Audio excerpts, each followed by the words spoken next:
खूनी चुड़ैल की कहानी। ऐसी ही और कहानियों का आनंद लेते रहने के लिए हमारे मनोज डे चैनल को लाइक करें, शेयर करें, कमेंट करें, सब्सक्राइब करें और हाँ, बेल आइकन को दबाना ना भूलें।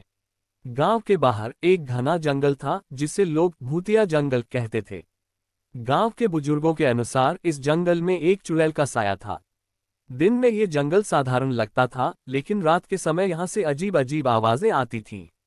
लोग कहते थे कि यहाँ एक खूनी चुड़ैल का वास था जो रात को शिकार की तलाश में घूमती थी। इस चुड़ैल की कहानी सदियों पुरानी थी। गांव के लोग बताते थे कि बहुत पहले इसी गांव में एक सुंदर और भोली लड़की जिसका नाम चंदा था, रहती थी। वह गरीब परिवार से थी, लेकिन गांव के सबसे धनी व्यक्ति के बेटे सुरेश से उसका प्रेम था। दोनों एक दूसरे से बेहद प्यार करते थे, लेकिन सुरेश के परिवार को ये रिश्ता पसंद नहीं था। चंदा गरीब थी और सुरेश के माता पिता चाहते थे कि उनका बेटा किसी धनी परिवार की लड़की से शादी करे। सुरेश और चंदा ने अपने प्यार के खिलाफ उठने वाले इन विरोधों को नजरअंदाज करते हुए एक दूसरे से शादी करने का फैसला किया। एक रात जब वे गांव के मंदिर में गुपचुप शादी करने के लिए मिलने जा रहे थे, तभी सुरेश के पिता ने कुछ गुंडों को भेजा और चंदा का अपहरण करवा लिया। उन गुंडों ने चंदा को जंगल में ले जाकर बुरी तरह से पीटा और अंत में उसकी हत्या कर दी। चंदा के मरते समय उसकी आत्मा में इतना गुस्सा भर गया कि उसने कसम खाई कि वह कभी चैन से नहीं मरेगी और इस गांव से बदला लेगी। कहते हैं कि उसी रात उसकी आत्मा चुड़ैल बनकर जंगल में भटकने लगी। उस दिन के बाद से ही गांव में अजीब घटनाएं घटने लगी। रात के समय लोग जंगल की ओर जाने से डरने लगे, क्योंकि जिसने भी रात को उस जंगल के पास जाने की कोशिश की वह कभी लौटकर नहीं आया। लोग कहते थे कि चंदा की आत्मा अब एक खूनी चुड़ैल बन गई है और वह हर उस व्यक्ति को मार डालती है जो रात में जंगल के करीब जाता है। कई लोगों ने दावा किया कि उन्होंने रात के समय एक सफेद साड़ी पहने और बिखरे बालों वाली औरत को जंगल के किनारे चलते देखा है, जिसकी आंखें खून की तरह लाल थीं।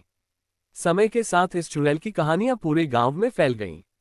लोग डरने लगे और सूर्यास्त के बाद घरों से बाहर निकलना बंद कर दिया। यहाँ तक कि गांव के मंदिर में भी शाम होते ही ताले लगा दिए जाते थे, क्योंकि माना जाता था कि चुड़ैल रात को मंदिर के आसपास भी घूमती थी। कोई भी उस जंगल के पास जाने की हिम्मत नहीं करता था। कुछ साल बाद गांव में एक युवा लड़का अर्जुन आया। वह एक निडर व्यक्ति था और उसने गांव वालों की इस अंधविश्वास को खत्म करने का संकल्प लिया।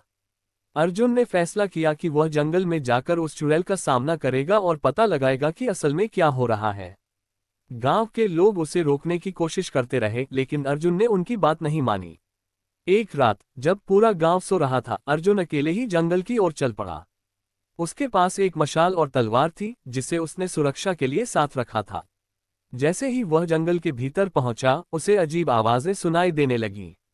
पेड़ के पत्ते आपस में टकरा रहे थे और ठंडी हवा चलने लगी।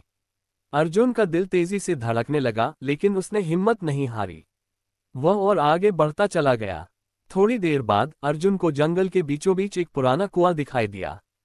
कुएं के पास सफेद साड़ी में एक औरत खड़ी थी, जिसकी पीठ उसकी तरफ थी। अर्जुन ने सोचा कि यह वही खूनी चुड़ैल है जिसके बारे में गांव वाले बातें करते थे। उसने हिम्मत जुटाकर उस औरत से पूछा, तुम कौन हो? उस औरत ने धीरे धीरे अपनी गर्दन घुमाई और उसकी लाल जलती हुई आंखों से अर्जुन को देखा। उसकी आंखों में ऐसा क्रोध था जिसे देखकर अर्जुन के होश उड़ गए। वह औरत धीरे धीरे अर्जुन की तरफ बढ़ने लगी। अर्जुन ने अपनी तलवार निकाल ली और उस चुड़ैल से लड़ने की कोशिश की, लेकिन वह चुड़ैल इंसान नहीं थी। अर्जुन की तलवार उस पर बेअसर थी। अचानक उस चुड़ैल ने एक जोरदार चीख मारी, जिससे अर्जुन के कानों में दर्द होने लगा। अर्जुन समझ गया कि वह उसे मारने आई है। उसने भागने की कोशिश की, लेकिन चुड़ैल की शक्ति इतनी ज्यादा थी कि वह उसे जकड़कर हवा में उठा ले गई। अर्जुन को ऐसा लगा कि उसकी जान अब नहीं बचेगी, लेकिन तभी अर्जुन को याद आया कि उसकी मां ने उसे गांव के मंदिर की एक विशेष मंत्र वाली माला दी थी, जो बुरी आत्माओं से बचाती थी। अर्जुन ने तुरंत वह माला निकाली और चुड़ैल की ओर फेंक दी। जैसे ही माला चुड़ैल के शरीर से टकराई, उसने जोर से चीख मारी और जमीन पर गिर गई। उसके गिरते ही पूरे जंगल में आग की लपटें फैल गईं। वह चुड़ैल तड़पते हुए गायब हो गई और अर्जुन बेहोश होकर गिर पड़ा। अगले दिन सुबह गांव वाले अर्जुन को जंगल के पास बेहोश पड़े हुए पाए। जब अर्जुन होश में आया तो उसने गांव वालों को पूरी घटना बताई। गांव के बुजुर्गों ने माना कि अर्जुन ने चुड़ैल की आत्मा को शांति दी है और अब वह किसी को परेशान नहीं करेगी। उस दिन के बाद से गांव में फिर से शांति लौट आई और लोग रात के समय बिना किसी डर के बाहर निकलने लगे। जंगल में भी अब कोई अजीब आवाजें नहीं आती थीं। लेकिन कुछ बुजुर्ग कहते थे कि चुड़ैल की आत्मा पूरी तरह से नष्ट नहीं हुई थी। उन्होंने चेतावनी दी कि यदि गांव में फिर से किसी निर्दोष का खून बहा, तो वह आत्मा फिर से जाग सकती है और अपना बदला पूरा करने के लिए लौट सकती है। और इसी डर के साथ गांव में लोग आज भी अपने बच्चों को उस भूत या जंगल के पास जाने से मना करते हैं, क्योंकि कौन जानता है, चुड़ैल कभी भी वापस आ सकती है। ऐसी ही और कहानियों का आनंद लेते रहने के लिए हमारे मनोज दे चैनल को लाइक करें, शेयर करें, कमेंट करें, सब्सक्राइब करें और हाँ, बेल आइकन को दबाना ना भूलें।